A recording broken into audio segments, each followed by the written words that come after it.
So we know the issues, we know about energy, we know about the border, we know Joe Biden doesn't know what he's doing. We know all that, we get all that.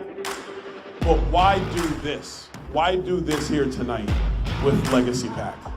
Because there's a whole lot of people who have the passion to save this country who need help getting off the ground. The purpose of Legacy PAC is to save America. That's our mission. That's what we really want to do because America's worth saving. I am by trade, I'm a cybersecurity engineer. Okay, so this is my first run in politics. We need more conservative Republicans standing up and fighting for the Constitution. We're an America First PAC, and we want to promote and help our up-and-coming candidates, and we're going to be holding the line for President Trump. I joined the Army at 17 years old. My first day at my first unit, which was 25th Infantry, was September 10th, 2001. So the next day was 9/11. And I spent about a total of a decade between Iraq and Afghanistan in country. So my country means everything to me. When I realized that if people like myself who don't want to be politicians don't start stepping up and taking these seats, that nothing's going to change, then I said, okay, I'll do it. Who deserves to lead the people of this country more than those who serve this country? So I'm behind every one of them. So let's make sure we get more veterans into power. I'm all for it. Remember why you're involved. We have to make sure people remain humble and not engage in self-glorification. You are here for one reason, and that is to save the country. Period. End of story.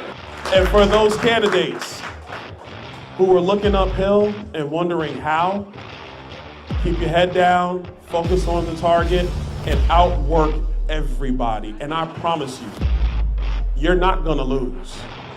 You're either gonna win on election night or you change the game on election night. So God bless you guys. Thank you so much, Legacy PAC. Thank you, Legacy PAC.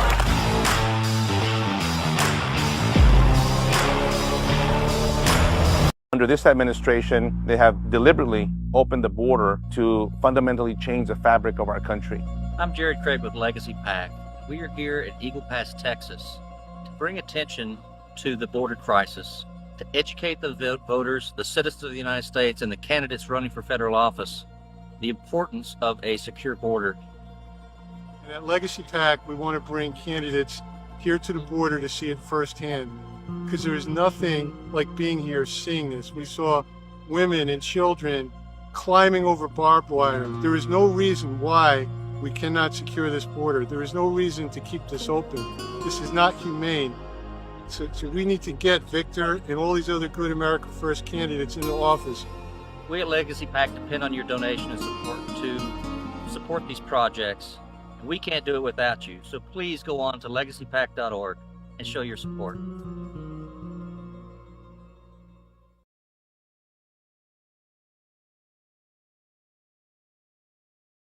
I'm Jared Craig here on behalf of the Vet Voice, and with David Cavender, who's running for Sheriff of Cobb County, Georgia. We are proud to endorse him from the Veterans for Trump Georgia chapter.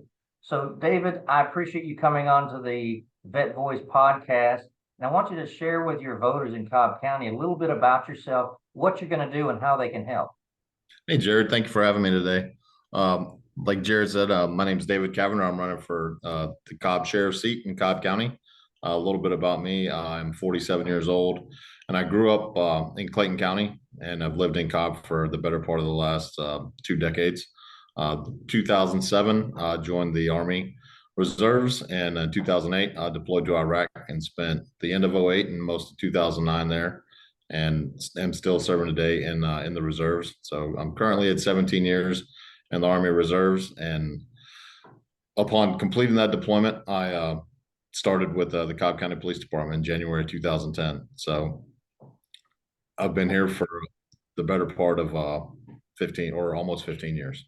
Well, first I want to thank you for your service. And as a veterans organization, I believe that putting veterans with their work ethic, with their sense of purpose and their sense of duty, it puts someone in office that is not only qualified, but willing and able to do the job. So thank you for stepping into the role of peace officer at that time, and thank you for your service.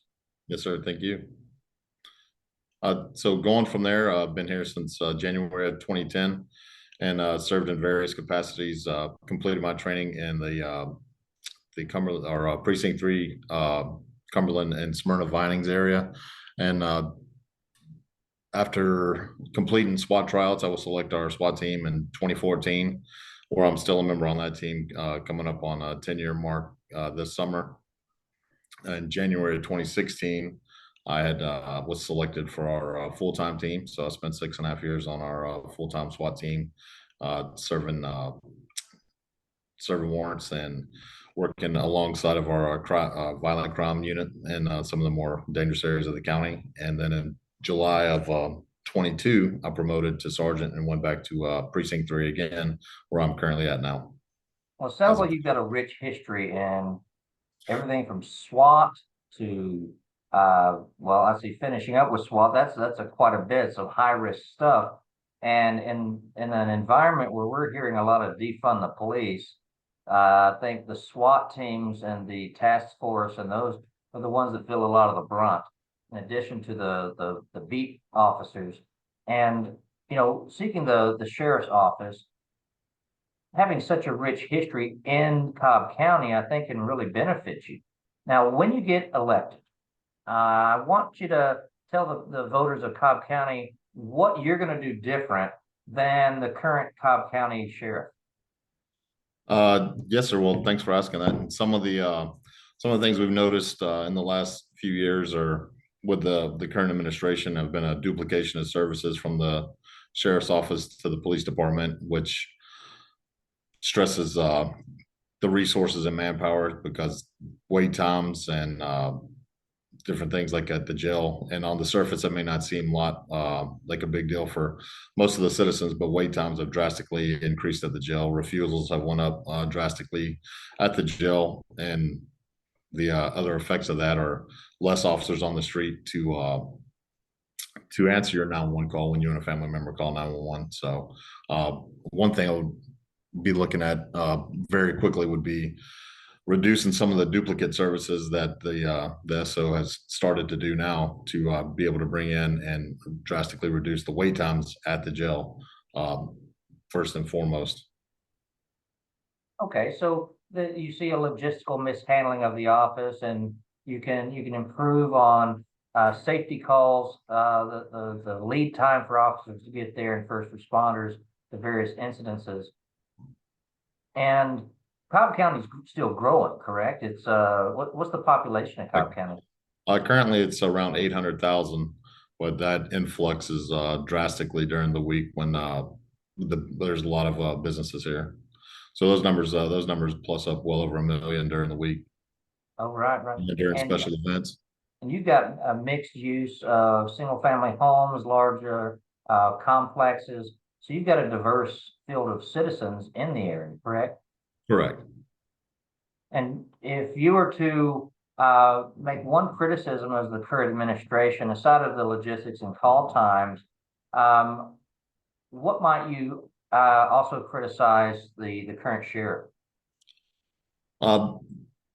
Even nationwide, and people from other states have commented how one of their least favorite places to do business now, as far as property management, property owners, is a couple other metro counties, and to include Cobb, because of the eviction processes and things like that, and getting people out of the homes. The lead time on that is very extended.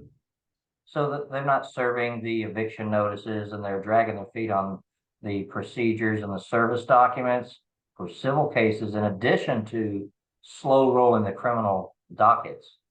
I think, I mean, that seems to be the primary focus from me being a judicial officer, seeing the sheriff holding up both civil and criminal. It begs for a change in Cobb County. So David, if people wanted to volunteer for your campaign, they wanted to donate money or otherwise learn more about you and your race, where would they go? Currently, we have a website that's up. It's not completely operational yet, but you can visit it and save the link, and it's cavenderforcobb.com. And then I also have a Facebook page that's also Cavender for Cobb, that they can follow with that. And there's also other social media that'll be going up shortly on all the platforms, and they'll all mirror each other. But the cavenderforcobb.com website will have the links to sign up and click for volunteer, and then in the next couple of days it'll have all the digital links if anyone wants to contribute to the campaign. And your election, when does that come up? The primary, there's 2 other people involved in it, so we will have a primary race, and that election is May 21st. So please come out and vote for me. And is your office a partisan race or a nonpartisan race? It is a partisan race. Okay. And so you have how many Republican primary candidates? There's 2 other Republican primary candidates. Okay. And I'll tell you that they have not reached out to us, and I haven't seen anything about the other 2. So we're hoping that you have the most momentum behind you so you can get past the primary and onto the general election. So we need everybody in Cobb County to get out on May 21st and vote Cavender for Cobb County. And Yes. also, we need you to show up at the general election. Don't forget in November to show up at the general election. So, David, thank you for coming on. We're proud to endorse you from the Georgia State Chapter of Veterans for Trump. And we want to keep an eye on your race. So maybe after the May 21st, we can do a recap and have a That'd be great. congratulations. Get ready for the general.